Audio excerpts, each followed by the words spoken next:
नमस्कार दोस्तों, मैं आपका दोस्त, आपका गाइड एक बार फिर से आपका स्वागत करता हूं। मैं आपको लेके चलूँगा सामान्य हिंदी के अंतर्गत रचना एवं रचनाकार के कुछ महत्वपूर्ण प्रश्नों पर। और जो महत्वपूर्ण प्रश्न मैं आपके बीच में ला करके डिस्कशन करता हूं या डिस्कशन करूंगा प्यारे दोस्तों, वो सभी आपके एग्ज़ाम के लिहाज से काफ़ी महत्वपूर्ण होंगे। अगर आप यूपीएससी की तैयारी करते हैं, यूपीपीएससी की तैयारी करते हैं या किसी भी डिपार्टमेंट की तैयारी करते हैं तो उसके लिए लाभदायक होगा। प्यारे दोस्तों, अगर आप प्रीलिम्स की तैयारी करते हैं या फिर किसी डिपार्टमेंट की मेंस की तैयारी करते हैं तो उसके लिए भी इम्पॉर्टेंट है, क्योंकि मैं एक ऐसा सिलेक्टिव टॉपिक एक ऐसा सिलेक्टिव सब्जेक्ट लेकर आता हूं जिससे कि आपका सिलेक्शन हो सके दोस्तों। क्योंकि इस वक्त जैसी सिचुएशन चल रही है विद्यार्थियों के साथ, तैयारी करने वाले बच्चों के साथ, ऐसे टाइम में सिलेक्शन पाना बहुत ज़रूरी है। तो the success point at the rate एक ऐसा प्लेटफॉर्म है एजुकेशन का जहाँ से आप हर रोज़ अपने लक्ष्य को हासिल करने के लिए अपने लक्ष्य तक बहुत करीब पहुँच सकते हैं, अपने लक्ष्य के करीब पहुँच सकते हैं, अपने लक्ष्य को जल्द से जल्द हासिल कर सकते हैं। तो अपना प्यार और अपना सपोर्ट बनाइए। प्यारे दोस्तों, आप देखेंगे कि कुछ ही दिनों में आप इस काबिल हो जाएंगे कि आप अपने लक्ष्यों को प्राप्त कर पाएंगे। तो ज़्यादा से ज़्यादा प्रश्नों को लगाइए, ज़्यादा से ज़्यादा प्रश्नों को हल करने का प्रयास कीजिए। वीडियो को शेयर कीजिए, लाइक कीजिए। वीडियो आपको कैसी लगती है कमेंट में ज़रूर बताएं। प्रयास कीजिए कि आपके साथ साथ ज़्यादा से ज़्यादा लोग इस चैनल से जुड़ें और ज़्यादा से ज़्यादा लोग इस वीडियो को देखें। तो चैनल को सब्सक्राइब कर दीजिए ताकि वीडियो की अपडेट आपको मिलती रहे। चलिए देखते हैं सामान्य हिंदी के अंतर्गत जो टॉपिक हमारा चल रहा है इस वक्त, रचना एवं रचनाकार या फिर लेखक और रचनाएं, तो उसके अंतर्गत कौन से महत्वपूर्ण प्रश्नों को रखा गया है। तो आज का पहला प्रश्न क्या है प्यारे दोस्तों कि रसिक प्रिया के रचयिता कौन है। तो ए विकल्प है मलुकदास, बी विकल्प है बिहारी लाल, सी विकल्प है दादू दयाल और डी विकल्प है केशवदास। तो रसिक प्रिया के रचयिता कौन है। बहुत ही अच्छा प्रश्न है प्यारे दोस्तों, बहुत ही लाजवाब प्रश्न है। उम्मीद ये भी करूँगा कि आज का सेशन बहुत छोटा हो प्यारे दोस्तों, क्योंकि मैं समझ सकता हूँ कि वीडियो ज़्यादा लंबी हो जाती है। शायद इस वजह से भी आप लोग को ज़्यादा टाइम तक वेट करना पड़ता है, क्योंकि काफ़ी सब्जेक्ट होते हैं आपको पढ़ने के लिए दोस्तों। चलिए, तो रसिक प्रिया के रचयिता कौन है। मलुकदास, बिहारी लाल, दादू दयाल और केशवदास। तो प्यारे दोस्तों, ये भी मैं आपको बताना चाहूँगा, अगर आप ये सोचते हैं कि वीडियो लंबी हो जाती है तो प्यारे दोस्तों उसमें प्रश्न भी तो ज़्यादा होते हैं। आप प्रश्न भी ज़्यादा होते हैं, आपको समझना भी होता है, समझाना भी होता है, तो इसलिए क्या हो जाता है उसमें समय लग जाता है दोस्तों। तो रसिक प्रिया के रचयिता कौन है। मलुकदास, बिहारी लाल, दादू दयाल और केशवदास। तो रसिक प्रिया के रचयिता हैं प्यारे दोस्तों केशवदास। रसिक प्रिया के रचयिता कौन है। केशवदास। तो आपकी डी विकल्प सही हो जाएगा प्यारे दोस्तों। तो D is the right answer for this question. अगला प्रश्न क्या है। ज्ञानपीठ पुरस्कार पाने वाले हिंदी के प्रथम साहित्यकार कौन हैं। ए विकल्प है सुमित्रा नंदन पंत, बी विकल्प है रामधारी सिंह दिनकर, सी विकल्प है महादेवी वर्मा और डी विकल्प है आज्ञे। ठीक है दोस्तों, ज्ञानपीठ पुरस्कार पाने वाले हिंदी के प्रथम साहित्यकार कौन हैं। प्रश्न आपके सामने है। सुमित्रा नंदन पंत, रामधारी सिंह दिनकर, महादेवी वर्मा या फिर आज्ञे।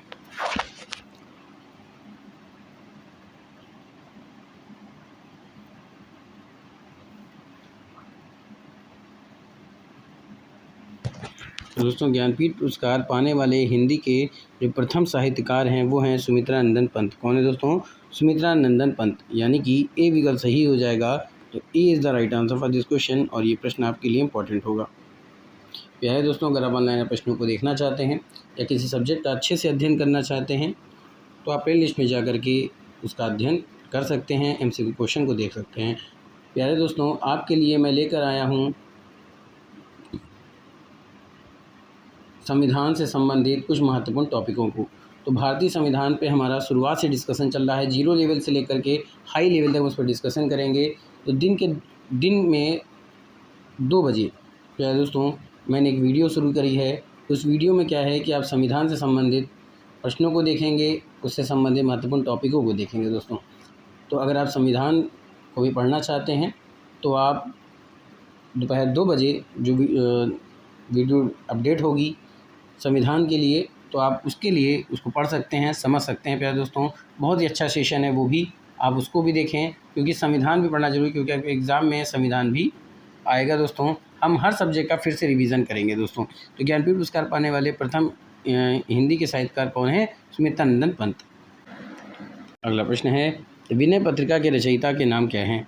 सूरदास, तुलसीदास, कबीरदास, केशवदास। विनय पत्रिका के रचयिता का नाम क्या है।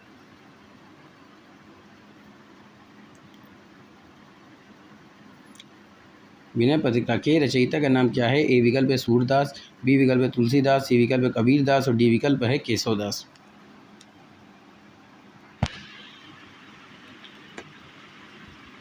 दोस्तों, हर सब्जेक्ट का हम बहुत अच्छे से अध्ययन करेंगे और हमने इससे पहले भी अध्ययन किया है, तो आप जुड़िए चैनल से, हर वीडियो को बारीकी से पढ़ें, समझें। ठीक इसी तरह से शाम के टाइम में आपके हिंदी के सब्जेक्ट चलेंगे और दोपहर 2 बजे जो हमारी वीडियो अपडेट होगी वो संबंधित होगी हमारे जीएस से संबंधित, और उस जीएस के अंतर्गत हमने शुरू किया है संविधान। तो संविधान की वीडियो को पढ़ें और समझें। तो विनय पत्रिका के रचयिता कौन है दोस्तों? तो विनय पत्रिका के रचयिता हैं तुलसीदास। कौन दोस्तों? तुलसीदास। तो यानी कि बी विकल्प सही हो जाएगा। तो B is the right answer for this question. तो ये आपके लिए इंपॉर्टेंट और महत्वपूर्ण होगा दोस्तों। अगला प्रश्न क्या है? मानस का हंस के लेखक का नाम क्या है? तो ए विकल्प है जयशंकर प्रसाद, बी विकल्प है प्रेमचंद, सी विकल्प है महावीर प्रसाद द्विवेदी और डी विकल्प है अमृतलाल नागर। मानस के हंस के लेखक का नाम क्या है? आपके विकल्प हैं जयशंकर प्रसाद, प्रेमचंद, महावीर प्रसाद द्विवेदी, अमृतलाल नागर।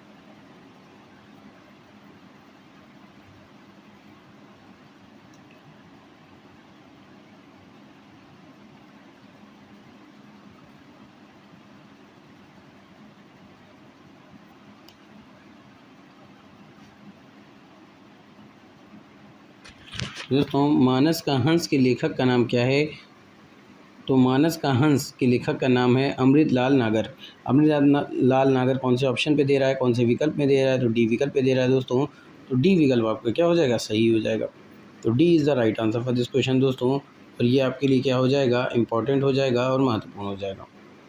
अगला प्रश्न क्या है दोस्तों कि मजदूरी और प्रेम के रचनाकार कौन हैं?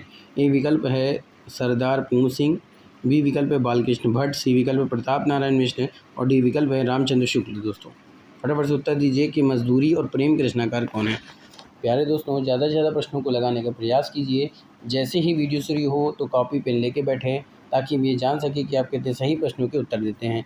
मेरा छोटा सा मकसद है दोस्तों इस वीडियो को लाने का कि आप ये जान सकें कि किस तरह से प्रश्न पूछे जाते हैं। दोस्तों, लोग वीडियो को देख करके ये सोचते होंगे कि प्रश्न बहुत आसान होते हैं, पर प्यारे दोस्तों, साहित्य से संबंधित जो प्रश्न होते हैं वो आसान ही पूछे जाते हैं और अक्सर आसान समझ के आप प्रश्नों को गलत कर देते हैं और आपके उत्तर गलत हो जाते हैं, जिसकी वजह से आपका सिलेक्शन रुक जाता है और फिर आपको ये लगता है कि आप पेपर तो अच्छा करके आए थे पर आपका सिलेक्शन नहीं हो पाता।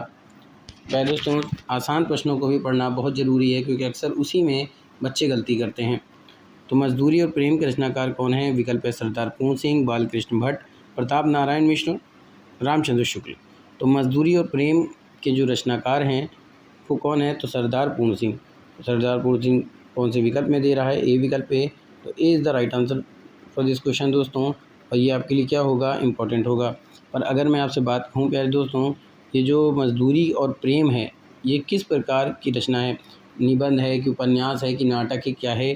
तो प्यारे दोस्तों, आपको बता दूं कि मजदूरी और प्रेम किस प्रकार का ग्रंथ है या किस प्रकार की पुस्तक है या किस प्रकार की रचना है? तो ये है निबंध। क्या है? मजदूरी और प्रेम क्या है? एक निबंध है दोस्तों, ये भी याद रखिएगा। ये क्या है? मजदूरी और प्रेम एक निबंध संग्रह है। क्या है? एक निबंध संग्रह है। अगला प्रश्न है कलाम का सिपाही नहीं दोस्तों, कलम का सिपाही। यहाँ पे क्या होना चाहिए? कलम का याद रखिएगा। यहाँ पे ये क्या हो जाएगा? कलाम नहीं, कलम।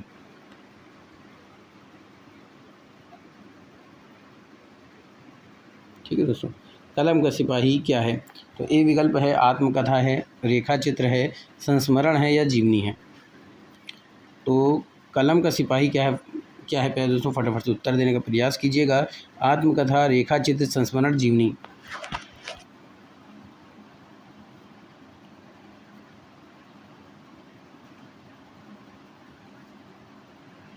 तो दोस्तों, कलम का सिपाही तो ये एक जीवनी है। क्या है? एक जीवनी है। तो आपका डी विकल्प सही हो जाएगा। तो D is the right answer for this question और ये आपके लिए इम्पोर्टेंट भी होगा और महत्वपूर्ण भी होगा। अगला प्रश्न क्या है? हिंदी की पहली कहानी लेखिका का नाम क्या है? तो ए विकल्प है बंग महिला, सी विकल्प है सत्यवती, सी विकल्प है चंद्र किरण और डी विकल्प है चंद्रकांता। बात समझ में पे है दोस्तों। प्रश्न क्या है? हिंदी की पहली कहानी लेखिका का नाम क्या है? ए विकल्प क्या है बंग महिला, सी विकल्प है सत्यवती, सी विकल्प है चंद्र किरण और डी विकल्प है चंद्रकांता।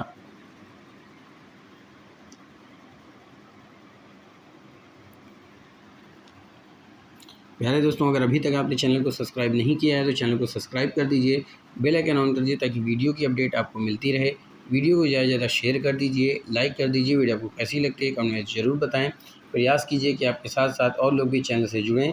अगर आप ऑनलाइन प्रश्नों को देखना चाहते हैं या किसी सब्जेक्ट का गहन अध्ययन करना चाहते हैं तो आप प्ले लिस्ट में जा कर के अध्ययन कर सकते हैं। तो हिंदी की पहली कहानी लेखिका का नाम क्या है? पहली कहानी लेखिका का नाम है बंग महिला, यानी कि ए विकल्प सही हो जाएगा। तो A is the right answer for this question दोस्तों, और ये क्या होगा आपके लिए इम्पोर्टेंट और महत्वपूर्ण होगा। अगला प्रश्न है, खड़ी बोली के सर्वप्रथम लोकप्रिय कवि कौन माने जाते हैं? ए विकल्प क्या है रामधारी सिंह दिनकर, बी विकल्प है सूर्यकांत त्रिपाठी निराला, सी विकल्प है मैथिली शरण गुप्त और डी विकल्प है अयोध्या सिंह उपाध्याय हरिऔध। बहुत ही अच्छा प्रश्न है दोस्तों कि खड़ी बोली के सर्वप्रथम लोकप्रिय कवि कौन माने जाते हैं। आपके विकल्प हैं रामधारी सिंह दिनकर, सूर्यकांत त्रिपाठी निराला, मैथिली शरण गुप्त, अयोध्या सिंह उपाध्याय हरिऔध।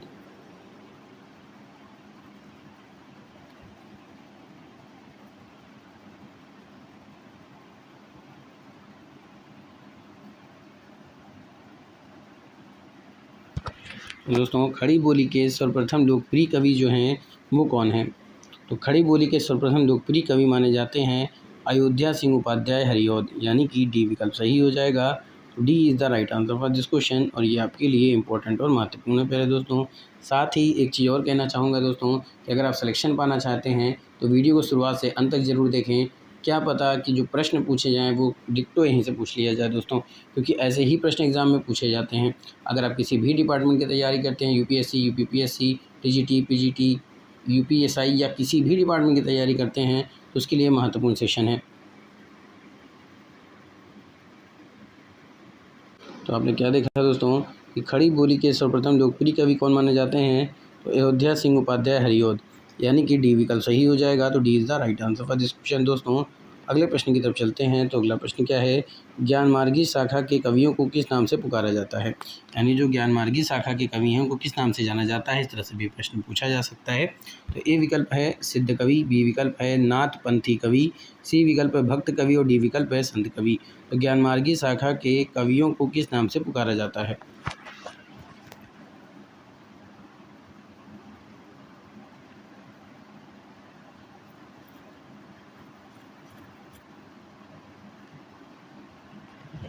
दोस्तों, ज्ञानमार्गी शाखा के कवियों को जिस नाम से जाना जाता है वो नाम क्या है?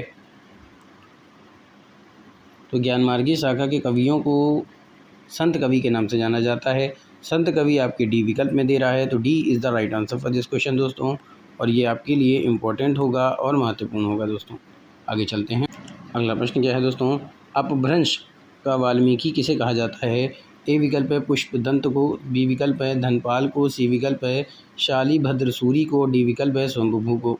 बात समझ में आया दोस्तों प्रश्न क्या है? अपभ्रंश का वाल्मीकि किसे कहा जाता है? तो ए विकल्प है पुष्पदंत को, बी विकल्प है धनपाल को, सी विकल्प है शालीभद्र सूरी को, डी विकल्प है स्वयंभू को।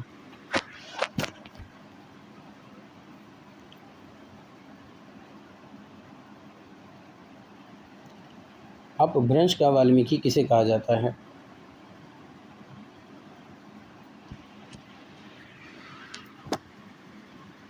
दोस्तों, अपभ्रंश का वाल्मीकि कहा जाता है स्वयंभू को। याद रखिएगा, अपभ्रंश का वाल्मीकि किसे कहा जाता है? तो स्वयंभू को अपभ्रंश का वाल्मीकि कहा जाता है। तो डी विकल्प क्या हो जाएगा आपका? सही हो जाएगा। D is the right answer for this question दोस्तों। अगला प्रश्न क्या है, चंदबरदाई किसके दरबारी कवि थे? ये विकल्प है महाराज आमीर के, महाराज बीसल देव के, महाराणा प्रताप के, पृथ्वीराज चौहान के। चंदबरदाई किसके दरबारी कवि थे?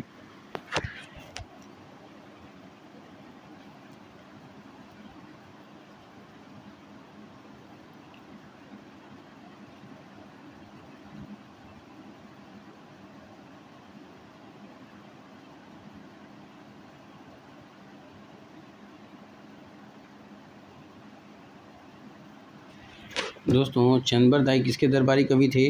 तो चंदबरदाई पृथ्वीराज चौहान के दरबारी कवि थे, यानी कि डी विकल्प सही हो जाएगा। तो D is the right answer for this question, और ये प्रश्न आपके लिए इम्पोर्टेंट होगा और महत्वपूर्ण होगा। बस समझ में आ रही है दोस्तों। आगे चलते हैं। अगला प्रश्न है, कठिन काव्य का प्रेत किस कवि को कहा जाता है? ए विकल्प है सेनापति को, चिंतामणि को, मतीराम को, केशवदास को। तो कठिन काव्य का प्रेत किस कवि को कहा जाता है? प्रश्न बहुत ही अच्छा, बहुत ही लाजवाब है दोस्तों। आज के सेशन में मज़ा आएगी दोस्तों। अगर आप बड़े प्रश्नों को ध्यान से पढ़ते हैं, विकल्पों को ध्यान से समझते हैं, तो आप यकीन मानिए कि आपकी हिंदी जो एक ऐसा सब्जेक्ट है जो पूरा नंबर दिलाता है प्यारे दोस्तों, आपकी तैयारी बहुत अच्छी और बहुत मजबूत हो जाएगी। तो the success point at the rate ही एक ऐसा प्लेटफॉर्म है जहां से आपके लिए ऐसे प्रश्नों की तैयारी कराई जाती है, ऐसे प्रश्नों के साथ तैयारी कराई जाती है जिससे कि आपका सिलेक्शन न रुकने पाए। बस ज़रूरत है तो आपके सपोर्ट और आपके प्यार की। तो कठिन काव्य का प्रेत किस कवि को कहा जाता है? सेनापति को, चिंतामणि को, मतीराम को, केशवदास को। तो दोस्तों कठिन काव्य का प्रेत किस कवि को कहा जाता है? तो केशवदास को। कठिन काव्य का प्रेत केशवदास को कहा जाता है। तो डी विकल्प क्या हो जाएगा प्यारे दोस्तों? सही हो जाएगा। तो D is the right answer for this question, और ये आपके लिए क्या हो जाएगा? इंपॉर्टेंट और महत्वपूर्ण हो जाएगा। अगला प्रश्न क्या पूछ रहा है कि द्विवेदी युग का नामकरण किसके नाम पर हुआ है? प्रश्न क्या है कि द्विवेदी युग का नामकरण किसके नाम पर हुआ है? ए विकल्प है शांति प्रिय द्विवेदी, बी विकल्प है महावीर प्रसाद द्विवेदी, सी विकल्प है हजारी प्रसाद द्विवेदी और डी विकल्प है राम अवध द्विवेदी। द्विवेदी युग का नामकरण किसके नाम पर किया गया है?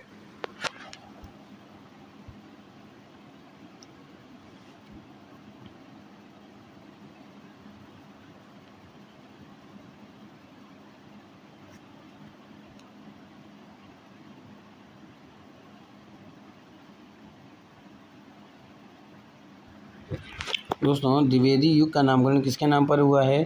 तो द्विवेदी युग का नामकरण हुआ है महावीर प्रसाद द्विवेदी के नाम पर। तो जो कि बी विकल्प में दे रहा है, तो B is the right answer for this question दोस्तों। और ये क्या हो जाएगा? आपके लिए इम्पोर्टेंट हो जाएगा और महत्वपूर्ण हो जाएगा। तो यहाँ से आपने क्या देखा दोस्तों कि द्विवेदी युग का नामकरण किसके नाम पर हुआ है?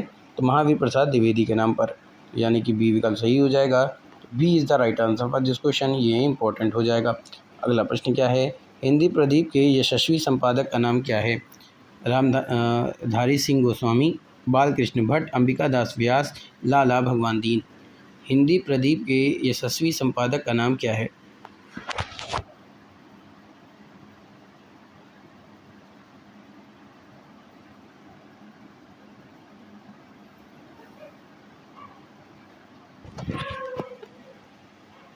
तो दोस्तों आपको बता दूं, हिंदी प्रदीप के यशस्वी संपादक का नाम है बालकृष्ण भट्ट। हिंदी प्रदीप के यशस्वी संपादक का नाम क्या है? बालकृष्ण भट्ट। दोस्तों मेरे साथ पढ़ते रहिए और साथ में याद भी करते रहिए कि हिंदी प्रदीप के यशस्वी संपादक का नाम क्या है? बालकृष्ण भट्ट नाम है। द्विवेदी युग का नामकरण किसके नाम पर किया गया है? तो महावीर प्रसाद द्विवेदी के नाम पर किया गया है। आगे चलते हैं दोस्तों। अगला प्रश्न है, उसने कहा था कि मुख्य पात्र का नाम है? ए विकल्प है खालसा सिंह, करतार सिंह, लहना सिंह, परमिंदर सिंह। बहुत अच्छा प्रश्न है दोस्तों। उसने कहा था कि जो मुख्य पात्र हैं उनका नाम क्या है? खालसा सिंह, करतार सिंह, लहना सिंह, परमिंदर सिंह।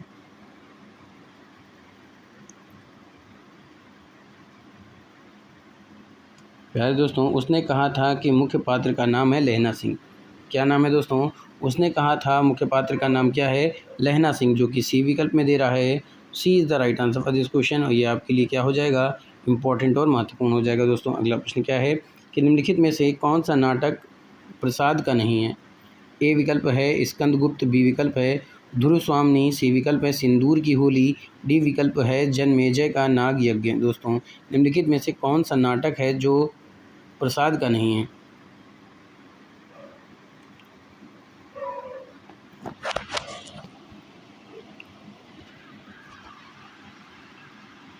बहुत ही अच्छा प्रश्न है दोस्तों। निम्नलिखित में से कौन सा नाटक प्रसाद का नहीं है? आइए देखते हैं।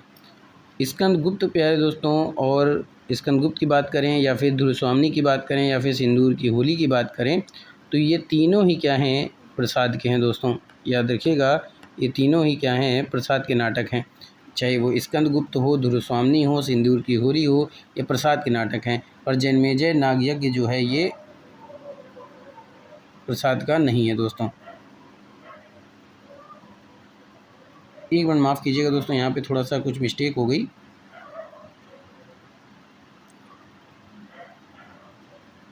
मैं ठीक करना चाहूँगा। देखिए नाटक प्रसाद का नहीं पूछा है, तो देखिए स्कंदगुप्त इन्हीं का है, ध्रुव स्वामी इन्हीं का है, जन्मेजय यज्ञ का नाम यज्ञ है ना, जन्मेजय का नाग यज्ञ ये भी प्रसाद का है। पर सिंदूर की होली इनका नहीं है दोस्तों, माफ़ कीजिएगा, सिंदूर की होली इनका नहीं है। तो C is the right answer for this question दोस्तों। ये क्या हो जाएगा आपके लिए इम्पोर्टेंट और महत्वपूर्ण हो जाएगा। यह दोस्तों अगर आपसे प्रश्न पूछ ले कि सिंदूर की होली जो नाटक है ये किसका है, तो ये किसका है दोस्तों, बताइए फटाफट से बताइए। तो सिंदूर की होली जो नाटक है वो किसका है, तो लक्ष्मी प्रसाद का है। किसका है दोस्तों, लक्ष्मी प्रसाद मिश्र का है। याद रखिएगा, निम्नलिखित में से कौन सा नाटक प्रसाद का नहीं है ये पूछा है, तो सिंदूर की होली जो है ये है लक्ष्मी नारायण मिश्र का। आप कीजिएगा, लक्ष्मी प्रसाद मैंने कह दिया, तो सिंदूर की होली किसका है, लक्ष्मी नारायण मिश्र का है दोस्तों। ठीक है, चलिए आगे चलते हैं। अगला प्रश्न पूछ रहा है, हिंदी साहित्य के प्रयोगवाद के प्रवर्तक का नाम क्या है, निराला, अज्ञपंत, जयशंकर प्रसाद।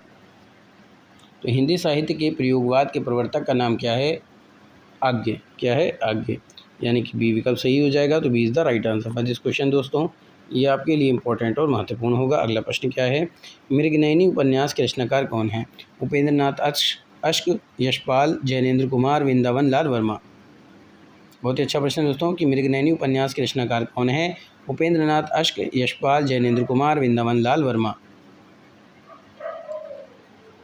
तो मृगनयनी उपन्यास के जो रचनाकार हैं उनका नाम है वृंदालाल वर्मा, यानी कि डी विकल्प सही हो जाएगा। D is the right answer for this question दोस्तों। और ये क्या है आपके लिए इम्पोर्टेंट हो जाएगा। तो यहाँ से आपने क्या देखा दोस्तों कि मृगनयनी उपन्यास के रचनाकार कौन है, तो मृगनयनी उपन्यास के रचनाकार हैं वृंदालाल वर्मा, तो यानी कि डी विकल्प सही हो जाएगा। तो D is the right answer for this question दोस्तों, इंपॉर्टेंट और महत्वपूर्ण है। अगला प्रश्न है, निम्नलिखित में से कौन सी पुस्तक प्रेमचंद्र द्वारा लिखित नहीं है। ए विकल्प है कायाकल्प, बी विकल्प है जय पराजय, सी विकल्प है रंगभूमि और डी विकल्प है प्रेमाश्रय। तो दोस्तों कायाकल्प की बात करें तो कायाकल्प किसकी है, प्रेमचंद की है। रंगभूमि प्रेमचंद की, प्रेमाश्रय जो है वो प्रेमचंद की है। और जय पराजय प्रेमचंद की नहीं। ये पूछा है कि कौन सी पुस्तक है जो प्रेमचंद द्वारा लिखित नहीं है, तो वो है जय पराजय। बी विकल्प क्या हो जाएगा दोस्तों, सही हो जाएगा। तो B is the right answer for this question. प्यारे दोस्तों फटाफट से कमेंट में उत्तर कीजिएगा कि जय पराजय पुस्तक जो है वो किसके द्वारा लिखित है।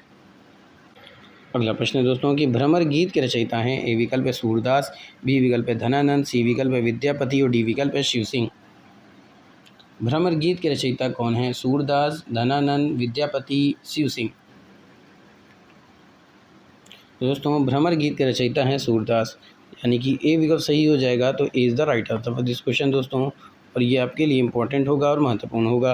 अगला प्रश्न है, ईदगाह कहानी के रचनाकार कौन है, प्रेमचंद, आज्ञ प्रसाद, जैनेन्द्र। बहुत ही आसान प्रश्न है दोस्तों, कई बार आपने देखा भी है। ईदगाह की पहले कहानी भी आती थी टीवी पर, आपने पढ़ भी रखा है। तो ईदगाह कहानी के रचनाकार है प्रेमचंद।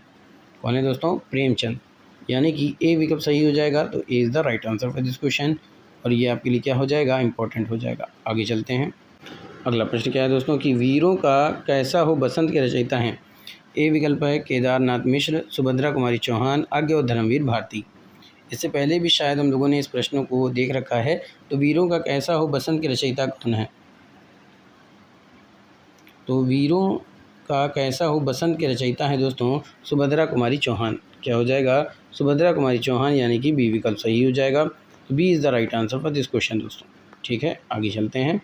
अगला प्रश्न है कि संदेश रासक के रचयिता कौन है, अमीर खुसरो, अब्दुल रहमान, रस निधि और रसलीन। संदेश रासक के रचयिता कौन है, संदेश रासक के रचयिता कौन है, तो संदेश रासक के रचयिता हैं दोस्तों अब्दुल रहमान। कौन है, अब्दुल रहमान या फिर अब्दुल रहमान। क्या हो जाएगा दोस्तों, बी विकल्प सही हो जाएगा। तो B is the right answer for this question. ये क्या हो जाएगा आपके लिए इंपॉर्टेंट हो जाएगा दोस्तों। ठीक है, यहाँ पे इसको अब्दुल कर लीजिएगा, अब्दुल रहमान। तो यहाँ से आपने क्या देखा दोस्तों कि संदेश रासक के रचयिता कौन है, तो ये अब्दुल रहमान है। कौन है, अब्दुल रहमान, यानी कि बी विकल्प सही हो जाएगा। तो B is the right answer for this question. और ये प्रश्न इंपॉर्टेंट और महत्वपूर्ण होगा। अगला प्रश्न है, राखी के रचयिता कौन है, रसखान, सूरदास, कबीरदास, रहीम। तो राखी के जो रचयिता हैं दोस्तों वो कौन है, तो राखी के रचयिता हैं कबीरदास। यानी कि सी विकल्प सही हो जाएगा। तो C is the right answer for this question. ये प्रश्न आपके लिए इंपॉर्टेंट और महत्वपूर्ण होगा। आज के सेशन का अंतिम प्रश्न क्या है? वही मनुष्य है जो मनुष्य के लिए मरे के रचयिता कौन है? जगदीश गुप्त, बाल मुकुंद गुप्त, मैथिली शरण गुप्त, सियाराम शरण गुप्त। वही मनुष्य है जो मनुष्य के लिए मरे के रचयिता कौन है दोस्तों? तो वही मनुष्य है जो मनुष्य के लिए मरे के रचयिता कौन है?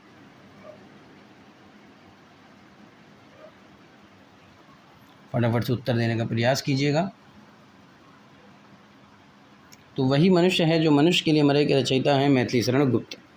कौन है दोस्तों? मैथिली शरण गुप्त, यानी कि सी विकल्प सही हो जाएगा। तो C is the right answer for this question. और ये प्रश्न आपके लिए इंपॉर्टेंट होगा और महत्वपूर्ण होगा। तो दोस्तों, आज का सेशन यहीं पे समाप्त करता हूँ।